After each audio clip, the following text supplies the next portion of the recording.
Oh, yeah, we're not the suits that talk football. We're the dudes that know football. And you've just crossed over into the trend zone. Prime here with Dave. We are the football dudes. Are you ready, bro? Oh, yeah, you got that right, my friend. Excellent. It's an area in which we call the trend zone. It's Wednesday, October 3rd, coming to you from Los Angeles, California. Dave, it's a brutal 90 degrees out here in the Sherm, dude. Dude, you're suffering out there. It's just 73. Lovely. Still pretty cooking over here. I got to admit, though, luckily the shore breeze coming off the shore there is pretty nice, It's little tough being relief. a couple blocks away from the beach, Yeah, man. I yeah, don't know how you get it done. yeah. Trooping. In today's episode, we'll talk about some brutal injuries, some players returning from brutal injuries, a couple surprises via a cut and a trade, and all of the awesome games from the upcoming week. But Dave, before we get to all that, lay some tasty nugs on the people, bro. You got it, my friend. In each of the first 4 weeks, at least one game has gone to overtime. And if a game goes to overtime this week, 2023 will be only the third season in NFL history with extra periods in each of the first 5 weeks. Count on it, people. You got that And right. Casey, 11 teams have played overtime this year, including the Colts, who've got 2 overtime games already in 4 weeks. Last week, 3 teams, Casey, we always say it, you're never out of this thing until it strikes zero. 3 teams came back from 10 or more down to win. The Broncos down by 21, the Vikings by 10, and the Eagles by 10. Impressive comebacks. The Trend Zone is now available for subscription on Spotify, Apple Podcast, Google Podcast, and Amazon Music. Like and subscribe because we appreciate stuff like that. All right, Dave, got to bring it down. A little bummer news right here. Hit the people with some of the brutal injuries, specifically in the AFC East. Ugh. Yeah, no doubt, dude. Tre'Davious White has a torn Achilles. That'll do it for him. Christian Gonzalez torn labrum. Ditto. He's out for the season. And Matthew Judon, they say indefinitely out with that torn bicep. I don't know, man. Torn bicep sounds like you're out for the season to me. Yeah, dude. And I don't know. At the end of the season, they need to rush a vet back, even if he is available late. It's probably it. Yeah, I I think mean you're right on playoffs that. only, dude. Yeah. All right, Dave. Some more bad injury news, but not season-ending bad news. Yeah, it's running back Javonte Williams for the Broncos. He's got a hip flexor strain. They expect him to be back week 7. T. Higgins got a rib fracture for the Bengals there. Projected week 8 return. And good timing on the bye for the Chargers as Justin Herbert has a fractured finger in his left hand, the non-throwing hand. So he's projected to miss no time as the Chargers have the bye week there, Casey. And Mike Evans with a hammy for the Bucks there. He's projected to also miss no week as they are also on the bye. I'm sure they don't want to hold Justin Herbert out for that Week 6 Monday night game. Maybe wait. Easton I think Stick instead. he's gonna want to be there for that one. I think Malik will want to say hi to him. I'm sure, Casey.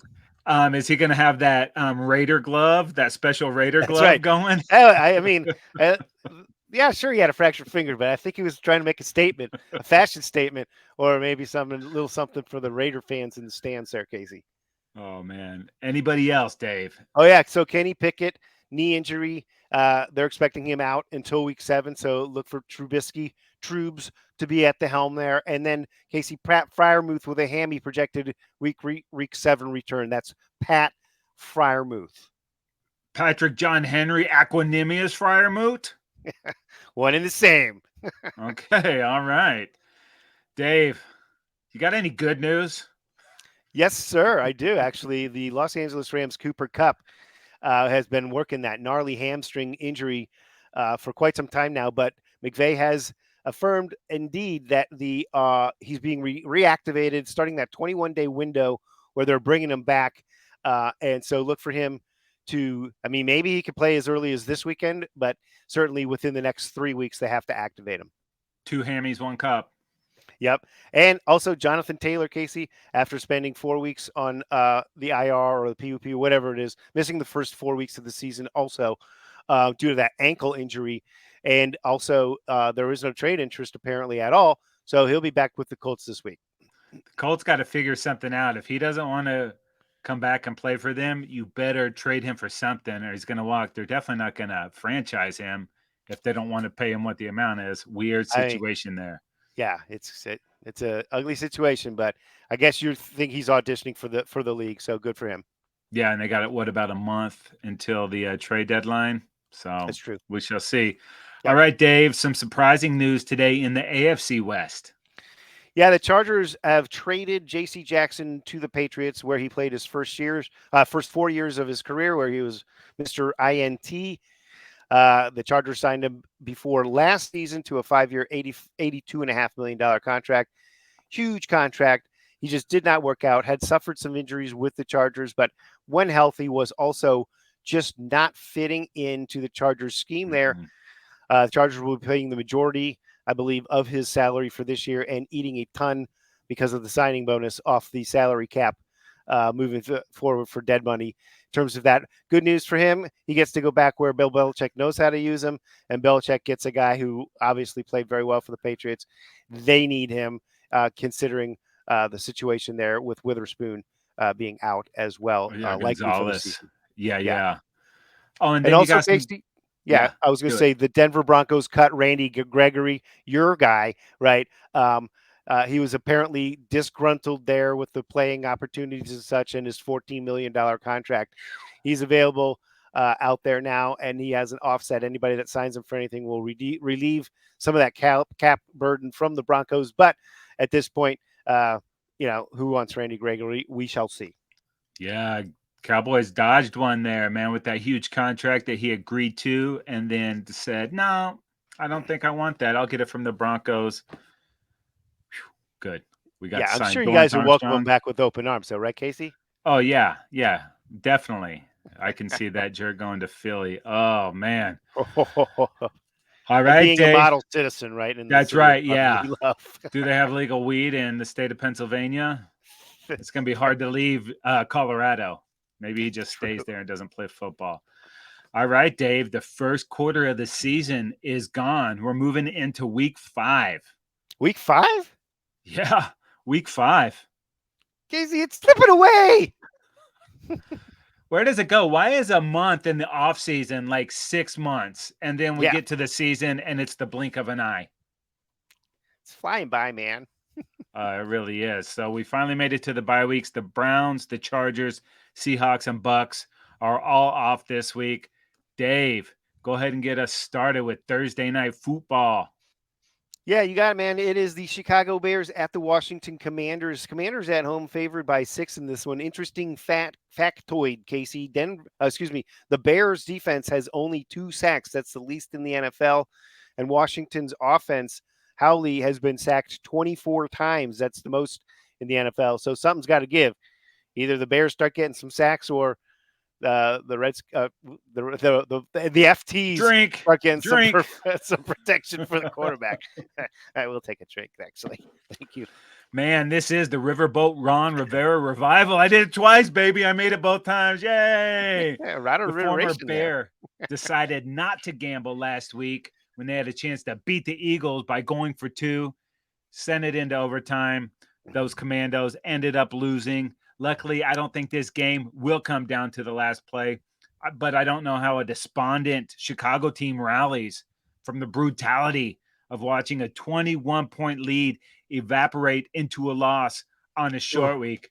Maybe they do. I mean, was it over when the Germans bombed Pearl Harbor? No? It was not, baby. All right, Dave, you feeling international, my friend? Oh, yeah. Sounds All good. right. Time to wing on over to London. It's the Jacksonville Jaguars, baby, hosting the Buffalo Bills. And the Bills are 5.5-point favorites in this one. Yeah, and after dropping the opener, Casey, to the Jets, the Bills, and that one was lots of turnovers happening. The Bills crushed the Raiders and Commanders in weeks 2 and 3. Last week, one of the premier matchups, as the Bills blew out the Dolphins 48-20. That's got the Bills at 3-1, man. This Bills offense is plus 84 in points Oof. differential. So that is the best in the league. Second is, of course, your Cowboys. But I digress. Josh Allen, Casey, over 1,000 yards passing on the season, 9 TDs, just 4 picks, and 3 of those were from week 1. His passer rating is 106.7. And last week, Allen had 4 touchdown passes and a rushing touchdown with a perfect passer rating of 158.3. James Cook is also running the ball well, Casey, averaging over 5 yards a carry. He had 77 scrimmage yards and a rushing TD last week as well. So Buffalo's offense overall, 6th in yards per game, 2nd in scoring at nearly 35 points a game. Nice balance between the run and pass, and 2nd in the league on 3rd down at 51%. So as long as Allen doesn't turn it over, they are extremely productive. And defensively, very solid too. 9th in yards, 2nd in points given up at under 14 points a game. Wow. And they're 4th against the pass. Only weak spot, 20th versus the run. But they are really good on 3rd down, getting teams off at just under 31% conversion rate. We'll see if Etienne can get it going against those Bills. But these Shags had a sleepover and swing in London town, baby. I Yeah. bet that was, though, a trip, like staying there, recovering from the game, doing your whole stuff, and having back-to-back games there, testing the waters to see how an international team might fare over there. But these Jags, they just need to be more consistent. Coming Mm-hmm. off that playoff win last year and the wide openness of this AFC South, there's now expectations on this team to deliver. And so far, it's been a mixed bag. If your name was Josh Allen, you had a great Sunday playing football. The Jags, Josh Allen, also great. He had 3 of the Jags' 4 sacks last week and a forced Ooh. fumble. That's his second 3-sack game of the season. I want to see Josh Allen sack Josh Allen on Sunday, baby. Derek Williams, he had the pick 6 against the ATL, one of 3 turnovers they got from those Falcons. They're +4 on the year. This defense, they're making plays, not quite carrying this Jags team, but helping that squad win games until the offense finds its rhythm, which looked like it was kind of starting to happen last week. But man, this Bills have a tough, tough defense. Josh Allen crashing into Josh Allen, dude. That could jeopardize the universe. So we'll see. Yeah, We'll see if we can survive one that, time. right? All right, moving on, Casey, to the regular early slot in the NFL. It's the Houston Texans at the Atlanta Falcons. Falcons at home, favored by 2.5 in this one. Yeah, Falcons were feeling pretty good first couple weeks of the season, and then last week in London, it just was not clicking for those guys. Not getting any productivity out of the passing game. It's getting a Drake London very. He's moving towards being disgruntled, but they're just not airing it out. Desmond Ritter's making a ton of mistakes. I don't know how much longer they can hold off and not check out Heineke. The bright spot, Bijan Robinson's been everything they would want out of him so far. This is going to be a tough game, man. The Texans, I don't know if they put the league on notice last week, but it surprised the hell out of me what they did to the Steelers. Yeah, they are one of the more surprising teams in the league so far, sitting at 2-2 on a 2-game win streak, having really handled the Jaguars, beating them by 20, and then beating the Steelers by 24. Those games weren't close. CJ Stroud actually 4th in passing yardage at over 1,200 and 6 TDs with 0 picks. Very impressive start to CJ Stroud's career. One of 9 QBs with 100-plus passer rating on the season, and they're scoring just above 25 points per game. So they are struggling, though, running the football a little bit, but they are an excellent 3rd down team. So another tribute to Stroud there at over 48% conversion rate. That's 4th best in the NFL. Nico Collins, Casey, is averaging 19.5 yards per catch. And he's got 3 TDs on the season, so he's a big play guy for them. Dalton Schultz, your old guy, he knows nothing except he did catch a touchdown last week. And then Houston's defense, decent, but not that good on 3rd down, actually ranked 27th in the league.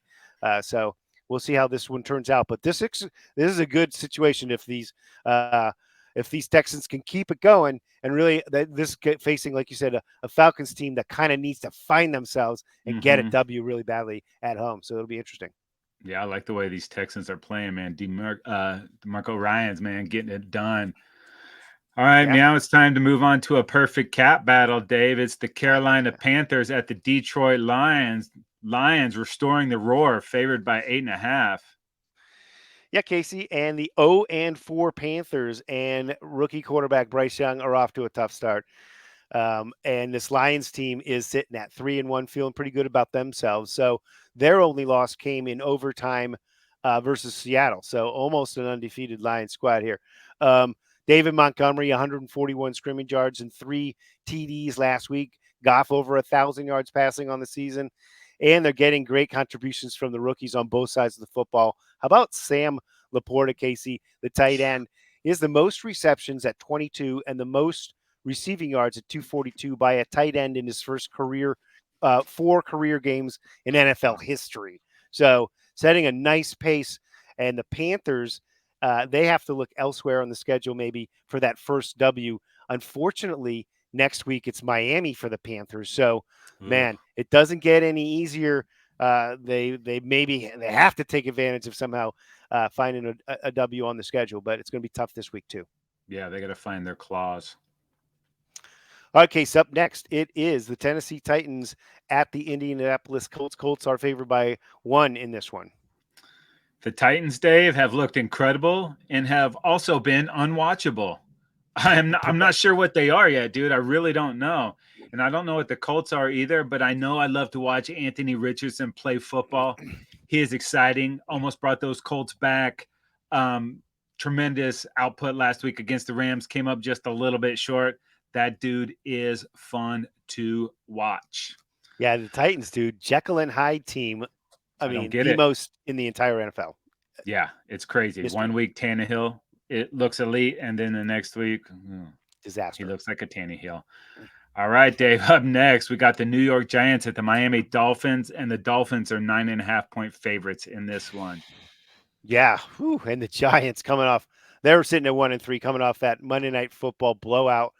They got beat 24-3 versus Seattle, and just when you thought the Giants were going to get back in it, Danny Dimebag tosses a 97-yard Touchdown? pick six to Oh, the it was a other team. touchdown. Oh, That pretty much ensured the loss there. On top of that, Jones was sacked 12 times in the football game. Dolphins were putting an offensive clinic on in the first 3 games of the season, only to be clobbered by the Bills last week. Still, the Dolphins lead the NFL with 2,044 yards of offense this season. That's the most by a team in their first 4 games in NFL history. And they lead the league in scoring at 37.5 points per game. Not a great time to get the Fins after losing by 4 touchdowns last week. Good luck slowing them down, Giants. yeah, these Giants are not the Bills. Ugh. Eesh. All right, up next, Casey.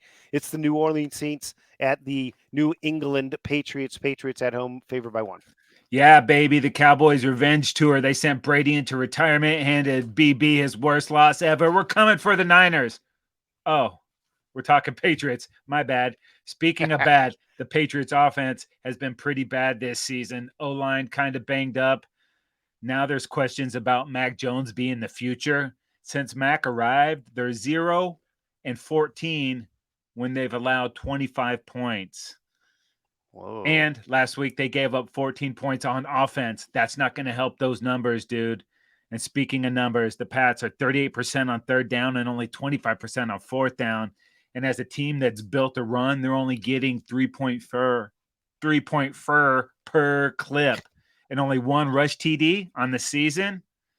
And you mentioned at the top, dude, they lost Matthew Judon. They lost rookie first-round draft pick, Christian Gonzalez. Now, you also mentioned they brought J.C. Jackson in, but he wasn't even playing for those Chargers.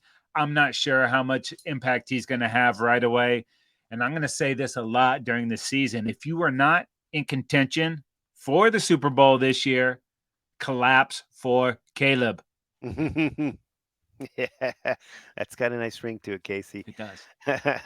All right, Casey. The Saints are 2-2 on a 2-game losing streak after that second half collapse against Green Bay a couple weeks back, and then getting beat by Tampa Bay last week, 26-9. Just don't play the Bay teams, and you're all good.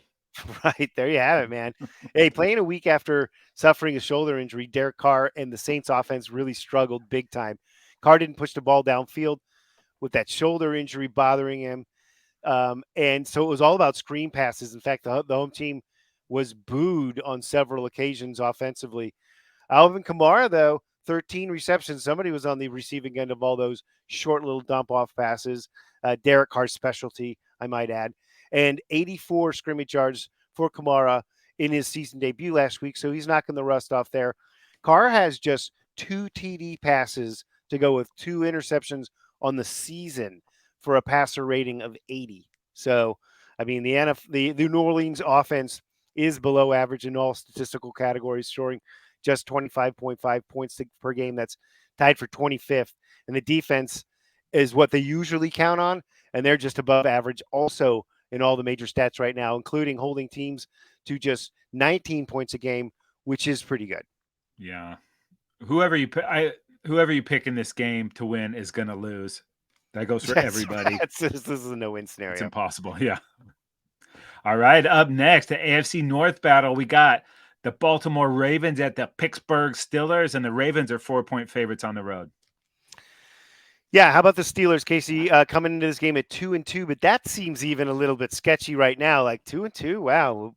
After that blowout loss to the Texans last week, and Kenny Pickett with the bone bruise, um, it's going to probably be Mitch Trubisky, and certainly, Troops. they do have their bye coming up, so that it more than likely means it is Mitch Trubisky to give Pickett the rest there. Mitchell Trubisky. Um, you know, I guess he's as far as backups go, he's a pretty good option because he's got a lot of experience and he's still young. But let's move on. Najee Harris did have a good game last week, despite the loss, 103 scrimmage yards. But the Pittsburgh offense, generally speaking, has not been good, dude. 30th in yards per game, 25th in passing, 29th in rushing, despite that decent output, but mostly a lot of it's just the offense is not clicking at all. Scoring just 15 and a half points a game, that's not very good. And as we mentioned earlier, Freiermuth also with that hammy won't be in this game. So, the Steelers defense, which you'd expect to be pretty good, is actually not very good. They're 26th versus the pass, 30th in yards, 29th versus the run. They have the 8 takeaways, which is pretty much how they won that Browns game, and they have +3 in the turnover ratio. But, I mean, you can't count on turnovers to bail you out. The Steelers aren't playing very good football on either side, and the good news is they're sitting at 2-2, and they got a chance to get a win this weekend. Shocking all the things that these Steelers aren't good at when traditionally they've been great at all those things. Right. This is just the anti-Steeler squad, right? Weird. So weird. These Ravens are kind of on the other side of all that. They're starting to get healthy again. They Marlon Humphrey, Odell Beckham, and Rashad Bateman all returned to practice on Wednesday. That's great news. They're getting some help for Zay Flowers, dude. And speaking of Zay Flowers, the rookie leads the team in receptions, targets, and receiving yards. Also, they think they're going to get Ronnie Stanley back for this one, the left tackle. He was limited to start the week, but he was on the practice field on Wednesday too. That should help this run game even more. And Todd Monken and these Ravens used a ton of motion in the game last week to really get after that stingy Cleveland defense. Runs with motion, 12 carries, 92 yards and a touchdown. Runs without motion, 7 carries, 25 yards and a touchdown. I guess the motion of the ocean will be going. And now as a team, the Ravens were 33 for 131 yards and 2 TDs on the ground. Expect more of that, especially with what you just told me about the Steelers defense. Whew. And speaking of defense, the Ravens, dude, they terrorized DTR getting his first start. Welcome to the NFL, Rook. 4 sacks and 3 interceptions. Roquan Smith, 10 tackles. Patrick Yas Queen, 3 tackles for loss and a sack. If Pickett plays with that limited mobility, things could get brutal. More of a reason that you put troops in there. All right, Casey. Moving it on to the late slate of games. Get things going here with the Cincinnati Bengals at the Arizona Cardinals, a feisty Cardinals squad. But the Bengals on the road are favored by 4.5. Yeah, dude, I don't know.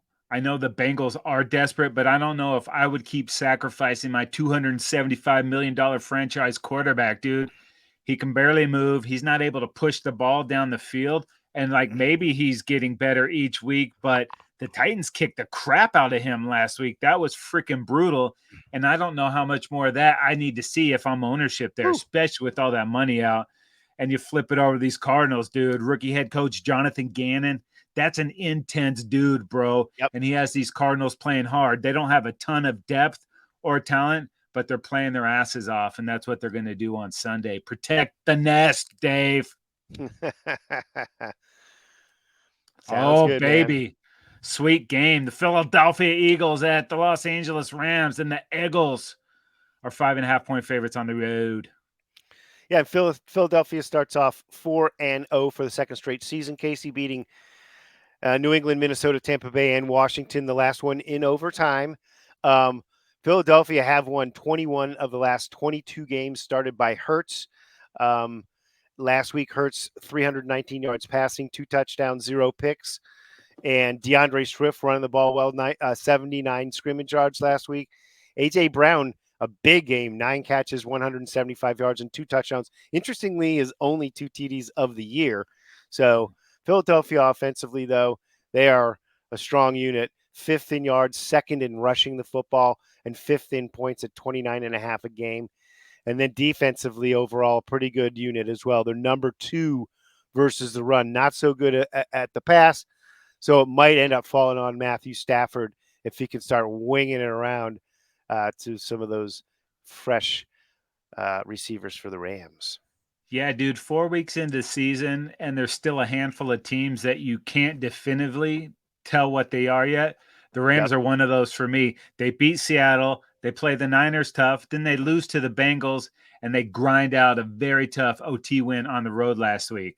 And by the end of that Colts game, dude, with that hip contusion, Stafford could barely walk, but he could still throw. McVay says he'll be good to go on Sunday, but I would monitor that and see what happens leading up to that. And if his mobility is limited, bro, that could be very bad against these Eagles. Kyren Williams, he's been a bright spot for the Rams coming off his best game of the season. 25 carries, 103 yards, 2 touchdowns. But Dave, there is none brighter than Puka Nacua, the 5th-round draft pick, not only holding it down until Cooper Kupp gets back, which should be very soon, as you mentioned earlier, he's rewriting the record books. Already 39 grabs on the season, on pace for 166. He's the first rookie since 1970 to lead the NFL in receptions through 4 weeks. Pretty good for a 5th-round pick. Nobody saw this guy coming. Crazy. And Tutu Atwell having a really nice season as well. I don't know if they can afford to get into a shootout with these Eagles, but the Bird Gang, they travel well. This might be a home game for those guys. Woo! We know what happens at SoFi. All right, Case, up next, it's the New York Jets at the Denver Broncos. A thriller here. The Broncos are favored by 2.5. NFL football. Well, NFL, dude, I loved what I saw to Zach Wilson last week. His best game as a pro. And did he take that next step, or was that a one-off? I'm hoping that he took the step because you can tell it's been wearing on the dude and so much expectation on the Jets. And then Rodgers goes down. He's thrust back into there. So hopefully we're seeing things to come on that. So he should be able to get it going against the Broncos. Everybody else has. They've given up almost 6 yards a carry and 2,000 yards of total offense. And Dave, 20 touchdowns. We're just a month into this thing. Denver's trying anything to get it turned around. They'll be wearing their snow-capped all-white helmets for the first time in team history. Dave, less orange. That's a good thing. Yeah, that right there makes it worth tuning in, doesn't it, Casey? Oh, yeah. You know how I love the uniforms. All right, Dave, up next, the Kansas City Chiefs at the Minnesota Vikings. The Chiefs are 5.5-point favorites. This is a rematch of Super Bowl IV. And even though those Vikings were 13.5-point favorites, it was the Kansas City Chiefs that won 23-7. This was the last win by the AFL as the two leagues would merge the following year. The late, great Len Dawson, Super Bowl MVP. And Dave, the Chiefs, Hank Stram, forever immortalized with the phrase, matriculate the ball down the field, boys. Matriculate the ball down the field. All right, Casey. 1-3 Vikings got their first win last week prevailing over the winless Panthers. And after winning a ton of toss-up one-score games last year, going 14-3, the Vikes are on the other side of those close games with losses by 3, 6, and 4 this year. But that's the NFL, right? Kirk Cousins is the only quarterback with 2+ touchdowns in each of the first 4 weeks. He leads the NFL in TD passes with 11 and ranks third in pass yards at 1,214. Justin Jefferson, obviously, is awesome. He had 6 catches, 85 yards, and 2 scores last week. The Minnesota offense is third in passing, just 28th in rushing. That being said, running back Alexander Madison did rush for 95 yards last week and is looking for his third in a row with 90+ rush yards.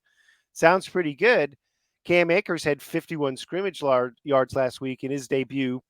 So maybe they're getting that run game going. So the Minnesota defense is just a bit below average in all the major stats. They've got 11 sacks, but just 3 takeaways on the season. So Minnesota, Casey, crucially, is -8 in the turnover ratio. Needless to say, they got to hold on to the football and hopefully create some turnovers this weekend against the Chiefs if they want to be in this football game. That's only the Chiefs, Dave. There's nothing like the distraction of the circus that follows one of the most famous pop stars on the planet dating one of your best players when trying to repeat as Super Bowl champs, right? Hey, Dave, do you know who Kelsey is dating? who's that, Casey? Yeah. I'm not talking Taylor Swift, Dave. I'm talking about Mama Kelsey. Her and Yeah, Jake from State Farm are getting that's busy, right. baby, in the suite at the Eagles game last week. Hey, now, I'm not hating on her. Good for you, baby. And when you've had success, it's all that other shit that starts creeping in. People being commercial stars, not star athletes, distracted, doing all these things during the week. Maybe it won't matter, especially now that the Chiefs have found that power run game. Dude, Isaiah Pacheco coming off a 20 for 115 and a TD Woo! against that Tasmanian Stouts Devil. Jet defense, dude. Woo. That's just what everybody wants to see if that's what's happening with the Chiefs now.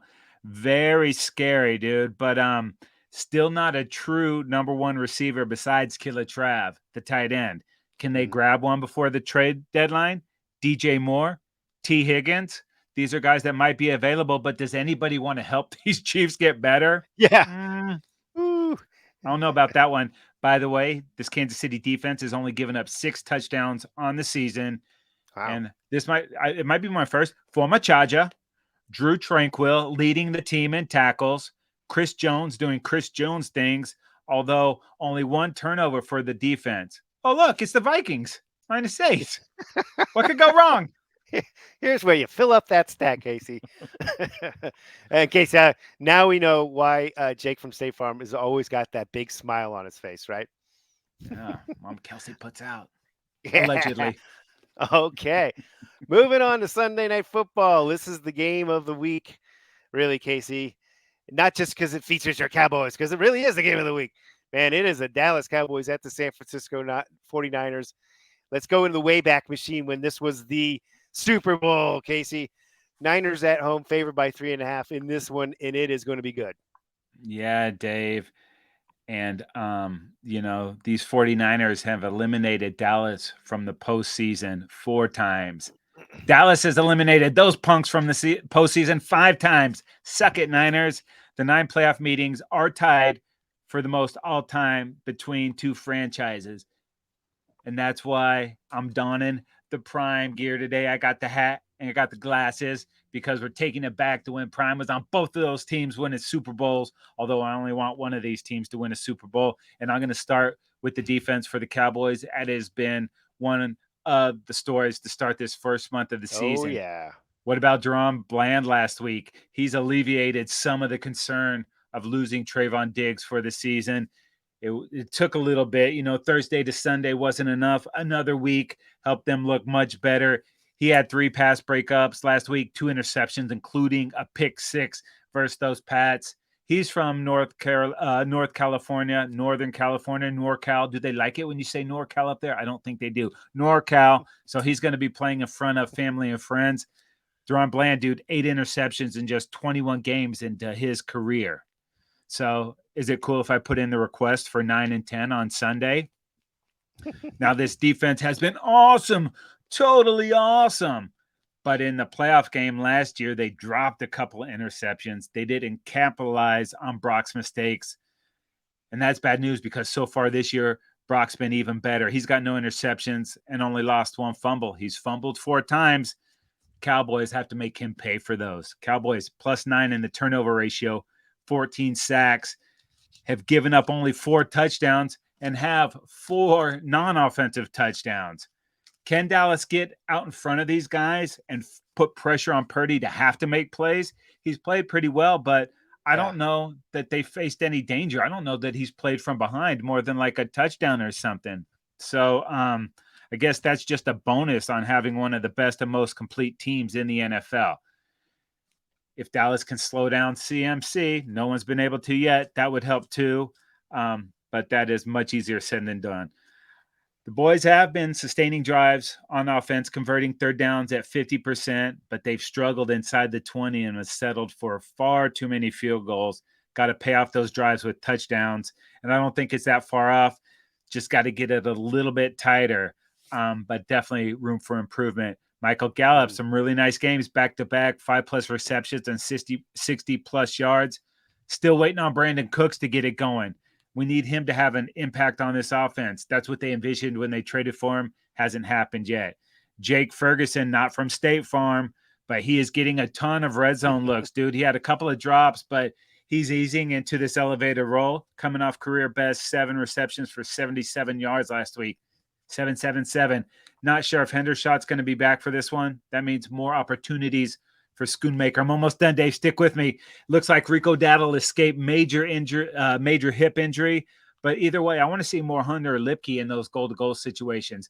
The rookie fullback, he had a touchdown last week. And in my opinion, he's more than just a fullback. Cowboys got to get TP and this run game going. They only had 20 rush yards in the second half of that playoff loss last year. If the Cowboys can't run, it's going to be a very long day. But a Cowboys win would go a long way for their psyche and getting their minds right, not to mention playoff positioning. But it won't really matter until they do it in the postseason. Either way, Dallas has to prove their toughness, especially to this squad that's kind of taking advantage of them. Great opportunity to do so on Sunday night on the road. What more could you ask for? Yeah. Whew. Okay. I'll talk a little Niners. I'll keep it brief comparatively. You have to match it word for word. Okay. Allow me to monologue. San Francisco 4-0, beating the Steelers, Rams, Giants, and Cardinals. And this week versus Dallas is obviously their biggest test this season. They have won 14 consecutive regular season games and are the first team since the 2012-13 Broncos with 30-plus points in 7 straight regular season games. So they're clicking on offense. Purdy playing pretty good football himself. Completed last week 20 of 21, 95+%, 4th highest in single game in NFL history in a single game, minimum 20 attempts. So Mr. Irrelevant's making some stats here. 283 yards and 2 touchdowns last week, no picks. Another sweet performance. You're right, he hasn't faced a lot of adversity, but man, does he thrive with all these tools around him. He can become the 3rd quarterback to begin his career since 1970 to win each of the first 10 career starts, and he leads the league with a 115.1 quarterback rating.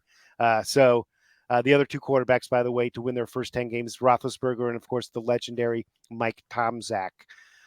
Casey, moving it on, you mentioned Christian McCaffrey and obviously the need for the Cowboys defense to slow him down through the run and the pass. He's going to have a chance to become the 4th player in the Super Bowl era to run for 100 yards.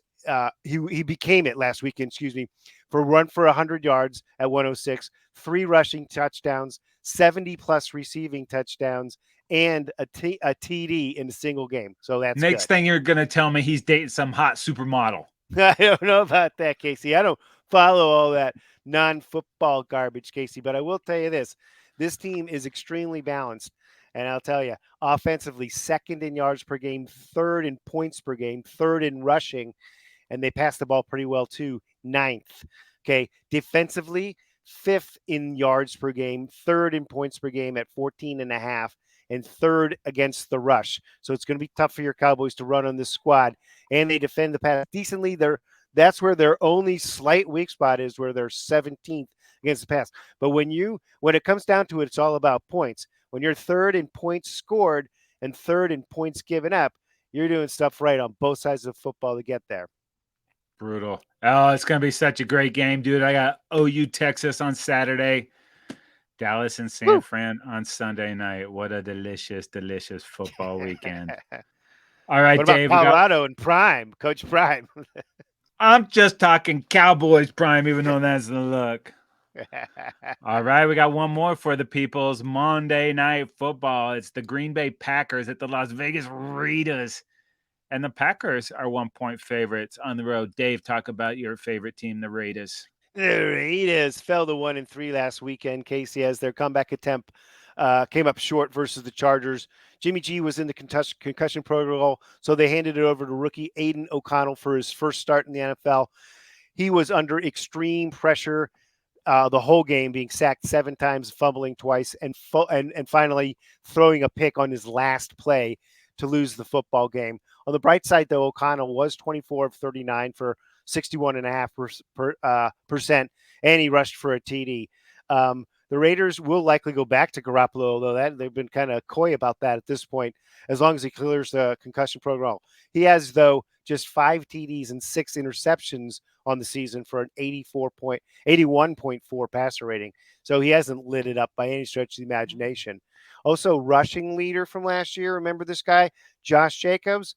He did a great job last week leading the team with 139 scrimmage yards, and he's got his first touchdown of the season. He had 8 catches, though, so he was really big out of the backfield there. But the team, the Raiders, are dead last rushing the football, which is 66.3 yards per game rushing. Jacobs averaging just 2.7 yards per carry. That's not good. That's half what he rushed for last year per carry. Raiders near the bottom in points scored with just 15.5 a game. I mean, maybe they can get the ground going against the Green Bay rush defense, but Las Vegas defensively, they're okay, but, they're not all that great. So this is going to be an interesting game. This is kind of up in the air right now. Both these teams really need a win, and it's going to be interesting to see who can jump in there. Yeah, dude, I said last week that I wanted to see that Green Bay defense play, and they opened up that Thursday night game with an interception, and the Pack had a quick field goal in the 3-0 lead against those Lions. Looking good and feeling fine. And that was about it for all the first half feel goods. From that moment on, the Pack watched the Lions score 27 straight. Were outgained in the first quarter 194-1. And by halftime, that ballooned up to 284-21. But wait, there's more. The Lions outrushed the Packers 211-27. So maybe the Raiders find the run game on Monday night. Jordan Love sacked 5 times. What's missing? A healthy Aaron Jones. He was on a pitch count last week, only 5 carries. So a few extra days, then playing on Thursday, now playing on Monday night might help them out. What didn't help them out was losing David Bakhtiari. He's on IR, already a mash unit on that offensive line. And that might be really bad news with the date with Max Crosby looming. The good news is the Pack did get Christian Watson back last week, and he had a touchdown against those Lions. But, dude, when you dig a 27-3 hole, it's tough to win. The Pack have shown signs of life, but they've been way too inconsistent. They've had both huge fourth-quarter collapse and huge fourth-quarter comebacks. They've outscored the opposition 77-37 in the second half. That's good, but they've been outscored in the first half 59-23. That's bad. But if they can tighten that stuff up and get the right players healthy, they have a very manageable schedule coming up in the next few weeks. So, it's a couple of great teams in the NFC, but everybody else sitting right there. So a lot will be determined in this next month of the season. We'll have more idea. These offenses will catch up a little bit, I think, and hopefully they can get a little healthy. It will be interesting to see. Hopefully the Packers get a little bit healthy this week against this Raider squad. Oh, it's going to be rocking at the Death Rumba. Dave, so many ways you can check out the Football Dudes, the Trend Zone, what you're listening to right now, available for free on subscription on Spotify, Apple Podcasts, Google Podcasts, and now Amazon Music. Free of charge, people. And while you're at it, subscribe to our YouTube channel, like us on Instagram and Facebook, follow us on Twitter at Football Dudes LA, and make sure you tag us across all social media platforms. And while you're out there surfing, go ahead and get in your browser and bookmark footballdudes.com. That is going to do it for this episode of the Trend Zone. We're not the suits that talk football. We're the dudes that know football. For Dave, I'm Casey. Have a great weekend, people. We are out of here.